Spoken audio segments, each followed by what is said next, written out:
playing folk and blues. Birds sing along, they got nothing to lose. The sun's setting and the winds getting stronger. The cornfields dancing with the wind. The song's only started and the hops kicking in. Gone.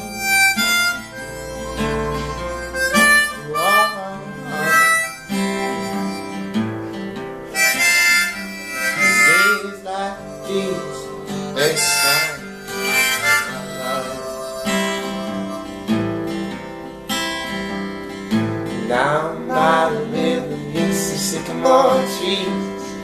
Here in the garden, you'll hear tamarines and they go.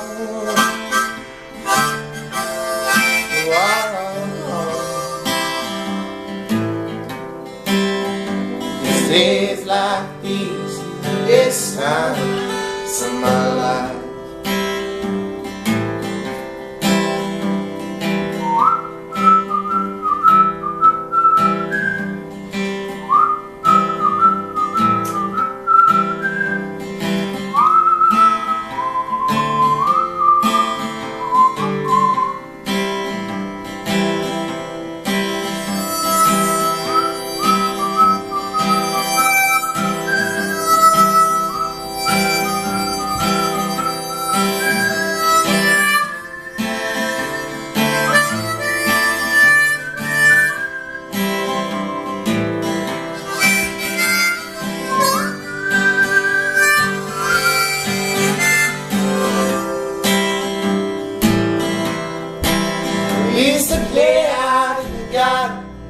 When we were young, they played cops and robbers with water guns, running around with great arms and measles.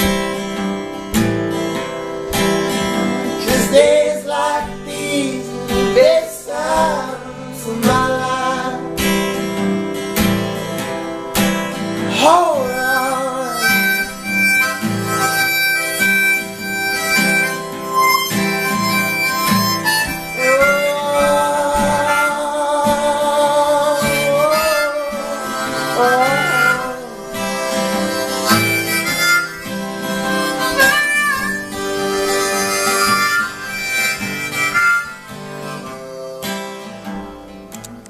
So I want to thank you both for doing this.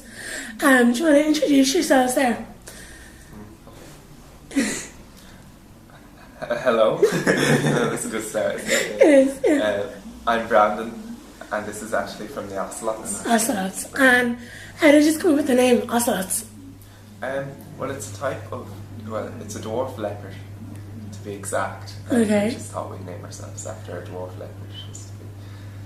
It's, yeah, it's different. Perfect. So I got to hear you play last night, and I just heard your own original song there, and your writing is, I'm blown away by the talent down here. Like, these are so good, especially, like, I shouldn't say especially for your age, because age shouldn't come into it. You know, you haven't done as many things, but you can pull on those emotions. Like, it's brilliant. Do you write it together, or does one person write one song, or? I write the songs, and Brandon kind of makes the music. So it's a proper even split, like. It's a nice one. Yeah, like the perfect team, the dream team. Does it go lyrics then music, or music then lyrics, or do you just? It truly depends on the song. Depends on the song. Sometimes I think of something on guitar, and then we just spontaneously start jamming with it, and then we'll actually think up on the spot right there, and then that's how we make a song. That most of the time, but sometimes Ashley would write a song first, and then we try to put the music to it. We're trying. It's kind of a trial and error to see what's the best way to write music. I don't think there's a right way to it. No, I don't think so either. I'd love to be able to write songs, but like you have it all down for us now, like you, and there's a good few artists down here in Wexford and in Gorey that their songwriting is crazy. So hopefully now, what's the dream for you guys? Is it to sell out stadiums, or to just keep the music scene going in Ireland, or go out and get the foreign jobs that we all have to get? Well, we hope just to get a kind of respectful career things. Yeah. You know what I mean? Like not exactly sell ourselves out. If you know what I mean? But Yeah. like have enough money to live put the food on the comfortably. table and be happy, basically. Yeah. Right. Oh, that's a good way to go. We want music to bring us places, you know. Yeah. But we definitely don't want to be doing boring jobs. Yeah. But we're taking a year out of music, and then we'll probably go to music college, or maybe go to music college or to study English or something. Apart from that, just want to keep going with the music. Yeah. There's nothing else we're interested in. Yeah, no, music seems to, I think it was, well, I'm not sure which said it earlier, music wins out for most people. You go get the boring job, but music always comes back. Do you find it easier? Like, I was talking to other artists and they're writing on their own, right? There's two views. Does that cause more arguments, or is it more of a bit of crack when you're writing, or is it a bit of both? Yeah. Well, it's very honest, because if we make something up, we'd like, because we're so comfortable. Constructive criticism. Yeah, Yeah. I'd honestly tell Ashley that was an awful song you just wrote, or to scrap it in the bin, when a lot of songwriters wouldn't have that person to be honest with them and tell them to, like, to give up because they're shy. Well, no, not really. Just to do a better job, and that's it. You know, it is good, like, you've got the family connections, you know, no matter what you say, he's stuck with you anyway, like, no, that is good. Yeah, we don't argue that much for twins, but we bicker like old people. So. Yeah. I think you spend that much time with any one person, and it's going to be the same. So you're in your last year of school, is it? Yeah, we're finished school in 2 months now, to leave and start. Yeah, it is. But I'm telling you, the leaving starts nothing. Just go into it with, sure, yeah, you'll be fine. And if music's the way to go, sure. Don't need it then. Because of your age. I didn't say that. Because of your age, do you find getting gigs easier or harder? Harder. A lot of people have a prejudice against young people, saying that, we can charge them less because they're not used to doing gigs, they're not doing it professionally. And then there's a lot of, is this your first time doing a gig? Yeah. Well, there's a lot of kind of people surprised that we're actually like a lot kind of ahead of our years. Doing How long have you been doing this?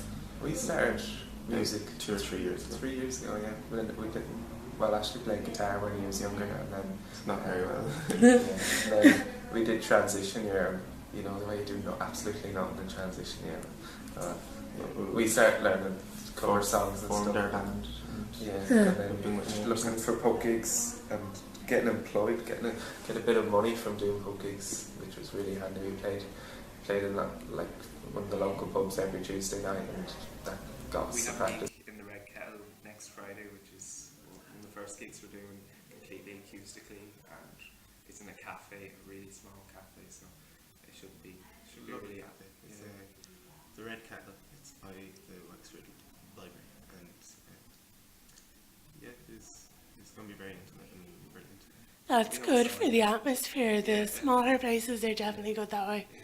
It'd be interesting anyway, because usually we'd be all plugged in doing pub gigs and all. It's just It's covers we don't really want to do. Yeah.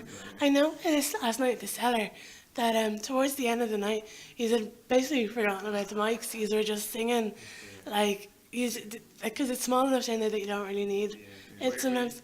We're used to. We're used to, like, we go busking we've been going busking. When we started busking, we worked on more volume than actually learning how to play our instruments. And have you been busking, like, do you still busk, or? We busk. During the summer we busk 3-4 times a week, and then. Really? And well, it's been every Saturday. When we started busking, like, it wasn't really singing; it was just making sure we were heard on the other end of the town. Like, it was mainly shouting and It's mainly shouting. really, but it would have. That's what makes people think from far away that someone's actually busking in Wexford. Yeah. Well, we love busking that. It's just. I'd say that is actually right crack, because the people you'd meet, like.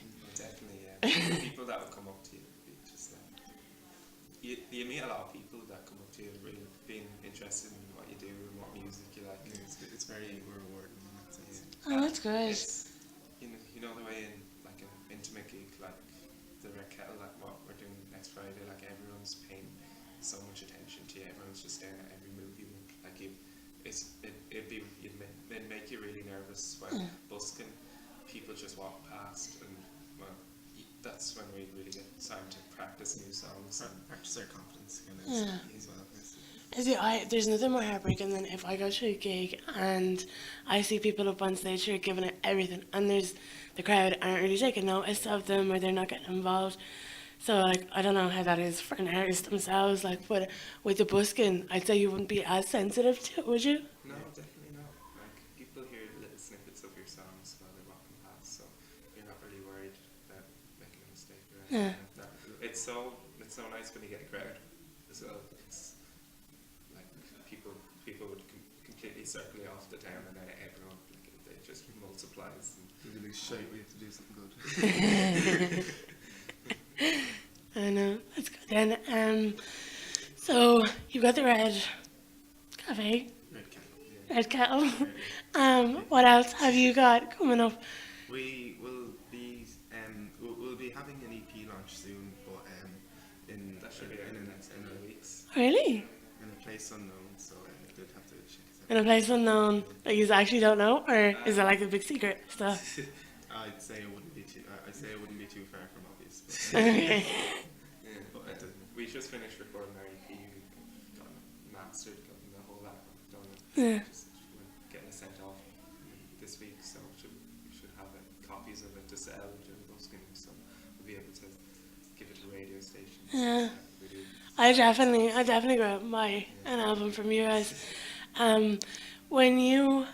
long did it take you to come up with? Is this your first EP? Like, Well, No. we've recorded a lot. We've recorded a lot of stuff in the past and just been so like ashamed of it because yeah, it's just it's a younger our sound. songs kind of come in twos. Like we'd make two in a rapid split in a week, and then then we drop the last two because we realized like we hated Yeah. and like just like how much originals do you have? About 3. we made about 100. Yeah. I just hate doing one. It's just the first ones. EP we wrote were just like as soon as it was done, our sound has completely changed, you know. And just That really- is the hard thing with your age, because or any musician really, like the more you grow, there's different. The change in your music sense alone is huge. So your direction is changing constantly. Like, even with the last the EP that's coming out in a few weeks time, we recorded that in December, just in a recording studio, and we were mainly doing blues for book gigs. We were writing songs that were blues just to keep the crowd going. So a lot of the songs are mainly blues influenced. When recently we've been working on harmonies and just playing things acoustically, you know. So, but we're still happy with the EP regards to how much we've improved from the first EP. Yeah. We're delighted to get out there. that's good. How do you find the inspiration for your songs? Because like, I know I keep harping on about your age, like, but like, because there's things that you talk about, and I said this earlier on in it. There's things you talk about that, like, even I haven't experienced, and I've got about 5 years on it maybe. So how do you find not saying that you haven't experienced it, but like, if you haven't, how do you find that thing and hold on to it and make the rest of us feel it? Well, I don't know. Even the original we wrote, that was probably like a song about 101 days we've had during the summer or something. Yeah. Even like when it comes to songwriting, it's just like it comes from everywhere. There's a different topic every song. It's just you get inspiration from other songs as well, and like we're constantly listening to new music. Like we wouldn't be the kind of people that hold on to the same band for all their life, and it's just, like we'd be listening to a band a week easily. And like, Since there's two of us as well, just Yeah. like I'd say we'd listen to 9 new albums every week, and then show each other the albums. Yeah. So we've Your influences are always changing we're then. very knowledgeable in music regards to how much we listen to music, and that's probably where our main influences come from. Sort of old music, because at the start when busking we realised we're going in very early to go busking, so we have the whole day to spend to spend our money. Yeah. And so we decided to start learning old songs to appeal to, you know, like the Older crowd, yeah. come in early. So that's how we really got into learning Bob Dylan, Neil Young, the Kings, Kooks, or not the Kooks, jeez. Bob Dylan, Bob Dylan, Neil Young, Beatles, the Kings. And then would they be Always covering all them. your big influences, like the people that, you know, got you into music, or do you have that I'd say, one?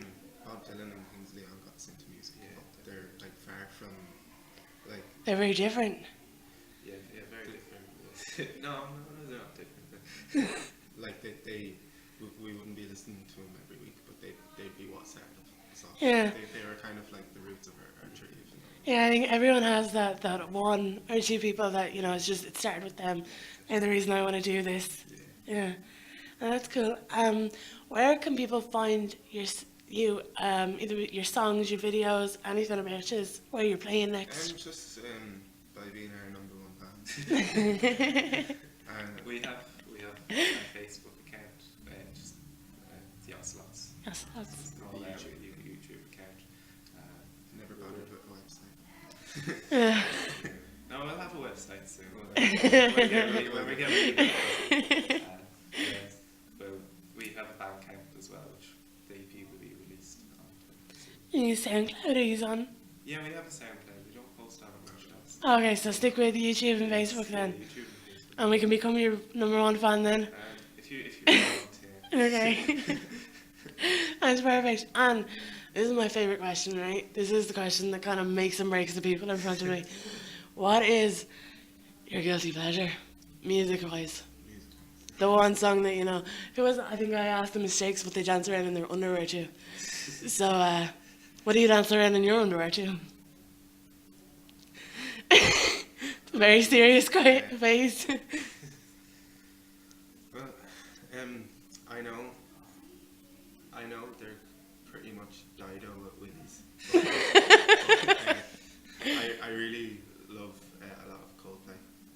Cool, yeah. Also, I think the most guilty pleasure we'd have would be ABBA. ABBA. 'Cause, we kind of grew up with it, and we grew up with the kind of bad 80s music. Yeah. So like, Our ma had one CD in the car for her whole childhood, and that was ABBA Gold. So we knew all the songs. Yeah. And then when she finally got rid of the CD, when like recently, just learning, when we heard an ABBA song, we kind of noticed it more because we've been learning lots of songs, and we realised how technical a lot of them are. Yeah. So See, when your guilty pleasure is actually brilliant, like, this is terrible. I know, that's class then, lads. Thank you so much for doing this for me. And I will definitely hope to talk to you again soon and maybe review you if possible. So thank you. thank